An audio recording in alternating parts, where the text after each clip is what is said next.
നമുക്ക് അലീനയുടെ മനുഷ്യങ്ങളുടെ ഇന്നത്തെ നല്ലൊരു വിശേഷം കേട്ടാലോ. അങ്ങനെ ഇന്നത്തെ വിശേഷത്തില് രോഹിത് വീട്ടിലേക്ക് വരുവാണ് കോളേജ് വിട്ട്. ഈ സമയത്ത് അവിടെ ഹരിശങ്കർ നിൽക്കുന്നുണ്ട്. ഹരിശങ്കറിനെ കണ്ടു കഴിഞ്ഞപ്പോഴത്തേന് രോഹിത് ചോദിച്ചു, അല്ല ഇതെപ്പോ വന്നു ചോദിക്കണം. ഞാൻ വന്നിട്ട് കുറെ സമയം ആയെന്ന് പറയണം. ആഹാ, ഇതെന്താ പെട്ടെന്ന് പതിവില്ലാതെ? അതൊക്കെ വരേണ്ടതായിട്ട് വന്നെന്ന് പറയണം. അപ്പോഴേക്കും രോഹിത്തിന് സംശയം, ഇതെങ്ങനെ? പിന്നീട് ഹരിശങ്കറിന്റെ അടുത്ത് എന്നിട്ട് ചോദിച്ചു, സത്യം പറ, എന്തിനാ വന്നേന്ന് ചോദിക്കുകയാണ്. എന്നിട്ട് ഇത്ര സമയം എന്തെടുക്കുവാനും ചോദിക്കാം. അത് പിന്നെ നീ എന്നോട് പ്രത്യേകിച്ച് ചോദിക്കേണ്ട കാര്യം ഉണ്ടാടാന്ന് ചോദിക്കുക. ഹരിശങ്കർ പതുക്കെ മുറ്റത്തോടെ ഇങ്ങനെ നടന്നു. ഈ സമയത്ത് രോഹിത്തിന് ആകാംക്ഷയായി. പിന്നീട് ഹരിശങ്കർ പറഞ്ഞു, അതെ ഞാനും അവളും കൂടെ കുറെ സമയം മുറി കയറി സംസാരിച്ചിരുന്നു പറയണം. സംസാരിച്ചിരുന്നോ? എന്നിട്ടോ? എന്നിട്ട് എന്താവാനായിട്ടാ? പ്രത്യേകിച്ച് വേറെ നടന്നൊന്നുമില്ല. പിന്നെ ഒന്ന് ഹഗ് ചെയ്തു, ഒന്നിട്ട് കിസ്സൊക്കെ കൊടുത്തു, അത്രേ ഉള്ളെന്ന് പറയണേ. അത്രേവോ? എന്നിട്ടോ? എന്നിട്ടൊക്കെ പിന്നെ പ്ലാൻ ചെയ്തിട്ടുണ്ട്. അതിൻ്റെ ഇടയ്ക്ക് ആ കള്ളക്കളവി ഇടയ്ക്ക് വിളിച്ചുകൊണ്ടിരിക്കും. അതുകൊണ്ടൊരു ഡിസ്റ്റർബൻസ് ഉണ്ടായിരുന്നുള്ളെന്ന് പറയണം. വേറെ കുഴപ്പമൊന്നും ഇല്ലായിരുന്നു പറയണം. രോഹിത്തിനും കൂടി വിശ്വസിക്കാൻ പറ്റിയില്ല. ഈ സമയത്ത് ഹരിശങ്കർ പറഞ്ഞു, നീ മുറിയിലേക്ക് കയറുക, ബാക്കി കാര്യം ഞാൻ പറയാമെന്ന് പറയണം. അങ്ങനെ ഹരിശങ്കർ രോഹിത്തിനും കൂടി മുറിയിലേക്ക് കയറി ചെല്ലുവാണ്. പിന്നീട് ഹരിശങ്കർ എന്ത് ചെയ്യുവാണ്, അവിടെ ഇരുന്ന ആ റിങ് എടുക്കുവാണ്. ഈ സമയത്ത് രോഹിത് നോക്കിക്കഴിഞ്ഞപ്പം ഒരു ഗോൾഡൻ റിങ്. അല്ല ഇതെന്താന്ന് ചോദിക്കണം. ഇത് അവൾക്ക് കൊടുക്കാനുള്ള അലീനയ്ക്ക്.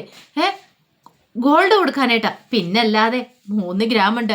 എത്ര രൂപ വില മതിക്കുന്ന സാധനമാണെന്ന് അറിയാമോന്ന് ചോദിക്കാം. ഇതെന്തിനാ അവൾക്ക് കൊടുക്കണേ? എടാ അവളെ പാട്ടിലാക്കണം, ഇങ്ങനെയൊക്കെ ചെയ്യണം. ഒന്നെങ്കിൽ പണം വാരി എറിയണം, അല്ലെങ്കിൽ ഇങ്ങനെ സ്വർണത്തിലും പണത്തിലും വീഴാത്ത പെണ്ണുങ്ങളുണ്ടോയെന്ന് ചോദിക്കണം. എന്നാലും എനിക്കിതങ്ങോട്ട് വിശ്വസിക്കാൻ പറ്റുന്നില്ലെന്ന് പറയാം.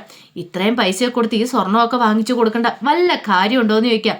എടാ നമ്മൾ എന്തേലുമൊക്കെ നേടണമെങ്കിലേ നമ്മൾ എന്തേലും കൊടുത്തേ മതിയാവുള്ളൂ, അല്ലാതെ ചുമ്മാ കയ്യും കെട്ടി നോക്കിയിരുന്നിട്ട് കാര്യമില്ല എന്ന് പറയാം. എന്നാലും ഇത് ഇച്ചിരി കൂടുതലല്ലേ? എടാ ഇന്ന് രാത്രി ഞാനിത് കൊടുക്കൂന്ന് പറയാം. രാത്രിയിലോ? അതെ. അപ്പം ഇന്ന് പോകുന്നില്ലേ? ഇല്ല, ഇന്ന് ഞാൻ ഇവിടെ സ്റ്റേ ചെയ്യുന്നത്. രാത്രി ചില പ്ലാനുകളും പദ്ധതികളൊക്കെ തയ്യാറാക്കിയിട്ടുണ്ട്. ഒന്നെങ്കിൽ അവൾ എൻ്റെ അടുത്തേക്ക് വരും, അല്ലെ ഞാൻ അവളുടെ അടുത്തേക്ക് ചെല്ലും. പക്ഷെ അവിടെ ആ കള്ളക്കിളവി ഇടയ്ക്കിടയ്ക്ക് എഴുന്നേക്കുന്നതുകൊണ്ട് ഒന്നും നടക്കില്ല. അതുകൊണ്ട് ഞാൻ വിളിക്കാമെന്ന് പറഞ്ഞിട്ടുണ്ട് അവളെ. അതിന് സമ്മതിച്ചോ? എനിക്കിത് വിശ്വസിക്കാൻ പറ്റില്ല. വെറുതെ പുളു അടിക്കില്ല ഹരി എന്ന് പറയണം.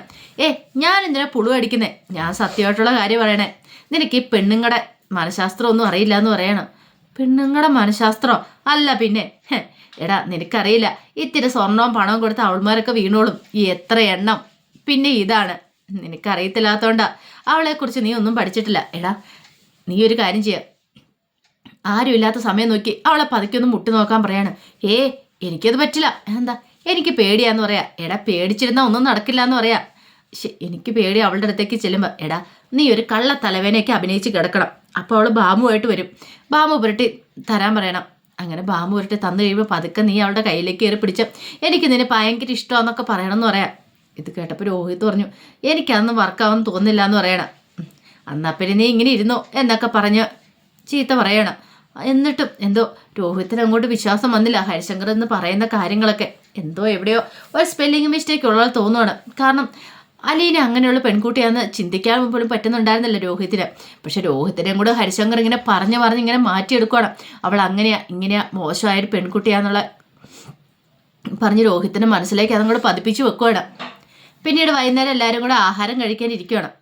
ഈ സമയത്ത് വൈജയന്തി ചപ്പാത്തി എടുക്കുകയാണ്. അപ്പോഴേക്കും അവിടെ നിന്നിട്ട് എന്നാണോ ബാലേന്ദ്രൻ പറഞ്ഞു, അതെ നീ എക്സ്ട്രാ ചപ്പാത്തി കഴിക്കാൻ നിർത്ത്. കാരണം നീ എക്സ്ട്രാ കഴിച്ചാൽ ഇപ്പം നല്ല ഗുണ്ടുമണിയായിട്ട് വണ്ണം വെച്ച് വരുന്നതെന്ന് പറയണം. അത് കേട്ട് കഴിഞ്ഞപ്പം വൈജയന്തി പറഞ്ഞു, പിന്നെ അധികം വണ്ണമൊന്നും ഇല്ലയെന്ന് പറയാം. അത് നീ പറഞ്ഞിട്ട് കാര്യമില്ലല്ലോ. പിന്നീട് അലീന ചിക്കൻ കറിയും കൂടെ എടുക്കാൻ പറയണം. ചിക്കൻ കറി എടുത്തു കൊടുത്തു. സലാഡ് ഇല്ലേന്ന് ചോദിക്കാം. അതുണ്ടെന്ന് പറയണം. അങ്ങനെ അതും കൂടെ അങ്ങ് എടുത്തു കൊടുത്തു. ഈ സമയത്ത് അലീന പറഞ്ഞു, അതെ ഞാൻ ആ മുത്തശ്ശിയുടെ അടുത്തേക്ക് അല്ലട്ടെ എന്ന് പറയണം. അപ്പോഴേക്കും വൈജയന്തി പറഞ്ഞു, നീ എന്തിനാ ഓടിപ്പോന്നെ? ഇവിടെ നിൽക്കുക, എല്ലാവർക്കും എടുത്തു കൊടുത്തിട്ടൊക്കെ പോയാൽ മതി എന്ന് പറയണം.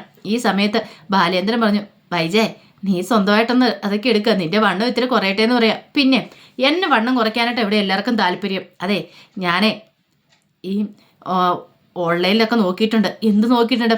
അല്ല വണ്ണം കുറയാനുള്ള വല്ല ഒറ്റമൂല്യം ഉണ്ടോന്ന്. ബെസ്റ്റ്. ഒറ്റമൂലി കഴിച്ചിട്ടുണ്ടെങ്കിൽ കുറയുമെങ്കിൽ പിന്നെ എത്ര പണ്ടേ കുറയണ്ട. നല്ല കഥയായിപ്പോയി. നീ നിന്റെ ആഹാരം കഴിപ്പ് കുറച്ച് കുറയ്ക്കുക, അപ്പോൾ ഇത്തിരി ശരിയാവുമെന്ന് പറയണം. അത് കേട്ടപ്പോൾ കൃഷ്ണമോള് ചിരിക്കുക. നീ എന്തായാലും ചിരിക്കുന്നത്? അച്ഛൻ്റെ കാര്യം ഓർത്തിട്ടാ. അച്ഛൻ്റെ വണ്ണത്തെക്കുറിച്ച്? അച്ഛൻ്റെ വണ്ണത്തെക്കുറിച്ച് നീ ഒന്നും ഓർത്ത് ടെൻഷൻ അടിക്കണ്ട. അച്ഛന് ഇമാതിരി വണ്ണമൊന്നും ഇല്ലയെന്ന് പറയണം. അത് കേട്ട് കഴിഞ്ഞപ്പം ഹരിശങ്കർ രോഹിത്തും ഒക്കെ ചിരിക്കുകയാണ്. ഈ സമയത്ത് ബാലേന്ദ്രൻ പറഞ്ഞു, നീയൊക്കെ ചിരിച്ചോ നിനക്കൊക്കെ അച്ഛന്മാരുടെ വല്ല കഷ്ടപ്പാടും അറിയണോ? പാവ അച്ഛൻ രാവിലെ തൊട്ട് വൈകുന്നേരം വരെ കറങ്ങുന്ന കസേര കയറി ഇരിക്കുമെന്നല്ലേ വിചാരം. കറങ്ങുന്ന കസേര ഇരുന്ന് ജോലി കഴിഞ്ഞിട്ട് വരിക. മക്കൾക്ക് എന്ത് സുഖമാണ് ഇരുന്ന് 4 നേരം ഉരുട്ടി വിഴുങ്ങുക, പിന്നെ അങ്ങ് ഓടിച്ചാടി നടക്കുക, വല്ലതും അറിയണമെന്നൊക്കെ ചോദിക്കുകയാണ്. ഈ സമയം രോഹിത് ഹരിശങ്കറോട് നമുക്കിട്ടുള്ള പണിയാണ് വരുന്നതെന്ന് പറയാണ്. കാരണം ഈ പറയുന്ന ഹരിശങ്കർ ആണെങ്കിലും രോഹിത് ആണെങ്കിലും അവർക്കൊന്നും അറിയണ്ട, അവരെ ഒന്നും അറിയിക്കാനും പോയിട്ടില്ല. ഒരു പടത്തിൻ്റെ വിഷമോ കാര്യങ്ങളൊന്നും അറിയിക്കണ്ട. അവർക്ക് പറയുന്ന സമയത്ത് പറയുന്ന പണം കിട്ടുന്നുണ്ട്. അപ്പോൾ അതിനെക്കുറിച്ചാണ് ബാലേന്ദ്രൻ പറയണേ. പിന്നീട് അലീന എന്ത് ചെയ്യണം, നേരെ മുറിയിലേക്ക് അങ്ങോട്ട് പോവാണ്.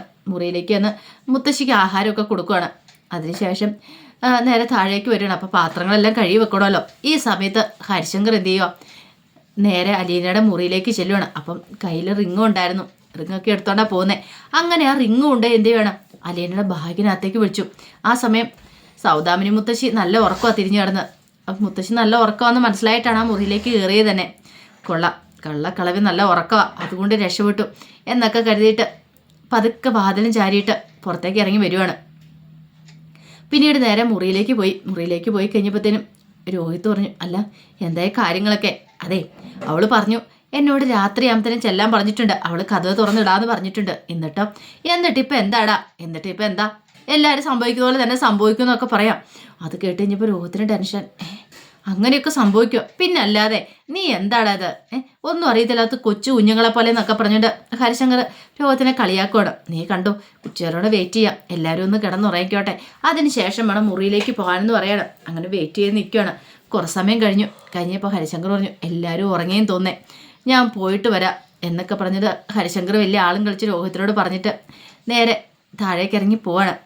അങ്ങനെ താഴേക്ക് ഇറങ്ങി ചെന്നപ്പോൾ അലീന എന്ത് ചെയ്യുകയാണ്, മുറിയിൽ തൻ്റെ പായൊക്കെ വിരിക്കുകയാണ്. പായൊക്കെ വിരിച്ച് കിടക്കാനുള്ള തയ്യാറെടുപ്പിലാണ്. സൗദാമിനി മുത്തശ്ശി അവിടെ ചെരിഞ്ഞ് കിടക്കുന്നതും കണ്ടു. രക്ഷപ്പെട്ടു. അങ്ങനെ എന്ത് ചെയ്യണം, ഹരിശങ്കർ വാതിലിനകത്ത് ചെന്നു. വാതിൽ തുറന്നിട്ടേക്കുവായിരുന്നു, അടച്ചിട്ടുണ്ടായിരുന്നില്ല. കാരണം അലീന ഉണ്ടായിരുന്നില്ലല്ലോ. അപ്പോഴേക്കും അലീന എന്ത് ചെയ്യണം, അത് വിരിച്ചു കഴിഞ്ഞിട്ട് കഥ അടയ്ക്കാനോട് വന്നപ്പോഴത്തേനും ഹരിശങ്കർ അങ്ങോട്ട് കയറി വരുന്നത്. പെട്ടെന്ന് ഒരു നിമിഷം അലീന ചോദിച്ചു, എന്താന്ന് ചോദിക്കുകയാണ്. എന്താ അല്ലെ പതുങ്ങി വരുന്നത് എന്തിനാന്ന്? ഞാൻ മുമ്പേ പറഞ്ഞിട്ടുണ്ടല്ലോ ഇങ്ങനെ പതുങ്ങി വരില്ലെന്ന്. ഓ അതാണ് ആ കാര്യം, പതുങ്ങി വന്നതിലൊന്നും ഒരു കഥയില്ലെന്ന് പറയണം. ഈ ഹരിശങ്കർ ഒരു കാര്യം ആഗ്രഹിച്ചിട്ടുണ്ടെങ്കിൽ അത് നടത്തുക തന്നെ ചെയ്യുമെന്ന് പറയണം. അത് കേട്ടുകഴിഞ്ഞപ്പോൾ അലീന പറഞ്ഞു, അതെ എൻ്റെ അടുത്ത് അങ്ങ് അമ്മാതിരി കാര്യങ്ങളുമായിട്ട് വരണ്ട, ഇതിനുള്ള മറുപടി ഞാൻ മുമ്പ് തന്നിട്ടുണ്ടെന്ന് പറയണം.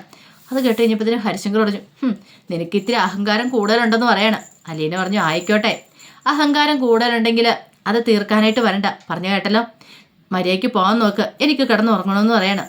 പിന്നെ ഇല്ലെങ്കിൽ നീ എന്ത് ചെയ്യുമെന്ന് ചോദിക്കണം. എന്ത് ചെയ്യുമെന്ന് ഞാൻ കാണിച്ചു തരാം, നിനക്ക് ചെയ്യാൻ പറ്റുന്നേക്കാളും കൂടുതൽ എനിക്ക് ചെയ്യാൻ സാധിക്കുമെന്ന് പറയണം. അപ്പോഴേക്കാണ് സൗദാമിനി മുത്തശ്ശി കണ്ണു പറഞ്ഞത്. എന്താ മോളെ, ആരുടെ മോള് സംസാരിക്കണം എന്നൊക്കെ ചോദിക്കുകയാണ്. ഹരിശങ്കർ പെട്ടെന്ന് പറഞ്ഞു, ഞാനാ മുത്തശ്ശിന്ന് പറയാം. നീ എന്താടാ ഇപ്പോൾ ഇവിടെ? അല്ല അത് പിന്നെ ഞാൻ അലീനയോട് പറയായിരുന്നു രാവിലെ എനിക്കൊരു ലെമൺ ടീ ഉണ്ടാക്കി തരണമെന്ന്, അത് പറയാൻ വേണ്ടി വന്നതെന്ന് പറയാം. ലെമൺ ടീ ഉണ്ടാക്കി തരാൻ തന്നെയാണോടാ, നീ വേറെന്തോ ആണല്ലോ പറഞ്ഞതെന്ന് പറയാണ്. ഇത് കേട്ട് കഴിഞ്ഞപ്പോഴത്തേനും ഹരിശങ്കർ എന്നിട്ട് പറഞ്ഞു, പ്രായമായാലും മുത്തശ്ശിയുടെ ചെവിക്ക് ഭയങ്കര കേൾവി കൂടുതലല്ലേന്ന് ചോദിക്കുകയാണ്. അപ്പം ഇനി എൻ്റെ കേൾവി കളയാനായിട്ടാണോ നിനക്ക് കാര്യം എന്ന് ചോദിക്കണം. ഇനി എനിക്ക് കേൾവി ശക്തി കൂടുതലുള്ളതുകൊണ്ട് നിനക്ക് എന്താടാ കുഴപ്പമെന്ന് ചോദിക്കുക. ഒന്നുമില്ല എൻ്റെ മുത്തശ്ശി എന്നൊക്കെ ഇങ്ങനെ ഹരിശങ്കർ പറയാണ്. പിന്നീട് ഹരിശങ്കർ അലീനെ രൂക്ഷമായിട്ട് നോക്കിയിട്ട് അങ്ങോട്ട് ഇറങ്ങി പോവാണ്. അങ്ങനെ അപ്പോഴത്തേനുമാണ് വൈജയന്തി അങ്ങോട്ടേക്ക് വരുന്നത്. വൈജയന്തി വന്നപ്പോഴത്തേനും ഹരിശങ്കർ അങ്ങ് ഇറങ്ങുന്നത് കണ്ടേ. പെട്ടെന്ന് ചോദിച്ചു, എന്താടി അവനിവിടെ എന്താ കാര്യം എന്ന് ചോദിക്കുകയാണ്. അത് അവനോട് തന്നെ ചോദിക്കുക, എന്നോട് എന്തിനാ ചോദിക്കണമെന്ന് നിൽക്കും. നീ അവനെ വിളിച്ചു വരുത്തിയാണോ എന്ന് ചോദിക്കും. ഞാനിതിനെ വിളിച്ചു വരുത്തുന്നേ, എനിക്ക് അതിൻ്റെ ആവശ്യമൊന്നുമില്ലെന്ന് പറയണം. ആ സമയത്ത് സൗദാമിനി മുത്തശ്ശി പറഞ്ഞു, വൈജയ് അവനാണ് ശരിയല്ല കേട്ടോ ഹരിശങ്കർ എന്ന് പറയണം. അമ്മ ഒരു കാര്യം ഞാൻ പറഞ്ഞേക്കാം, അവനെ ശരിയാക്കാനൊന്നും ആരും നിൽക്കണ്ട. ഇവളെ പോലെയുള്ള ആളുമാരെയൊക്കെ ശരിയാക്കിയാൽ മതി. എടി മര്യാദയ്ക്ക് നോക്കിയും കണ്ട് നിന്നാ ഇവിടെ നിൽക്കാം, അല്ലെങ്കിൽ ഉണ്ടല്ലോ പിന്നെ എന്താ സംഭവിക്കാൻ പോകുന്ന അറിയാലോ, നീ വീടിന് പുറത്തായിരിക്കും എന്ന് പറയണം. അലീന അതിന് മറുപടി ഒന്നും പറഞ്ഞില്ല. അലീന പോയി കഥ അങ്ങോട്ട് വലിച്ചടയ്ക്കുവാണ്. വൈജയന്തി ഇങ്ങനെ ആലോചിച്ചുകൊണ്ട് നിൽക്കുവാണ് എന്താ ഏതെന്നൊക്കെ. അപ്പോൾ അതിൻ്റെ വിശേഷങ്ങളൊക്കെ എന്ന് കണ്ടേ. ഇതിൻ്റെ ബാക്കി വിശേഷങ്ങളുമായിട്ട് വൈകുന്നേരത്തെ പ്രമോയി വരാട്ടോ. ഒരിക്കൽ കൂടി എല്ലാവർക്കും ശുഭദിനം നേർന്നുകൊണ്ട് നിർത്തുന്നു. നന്ദി.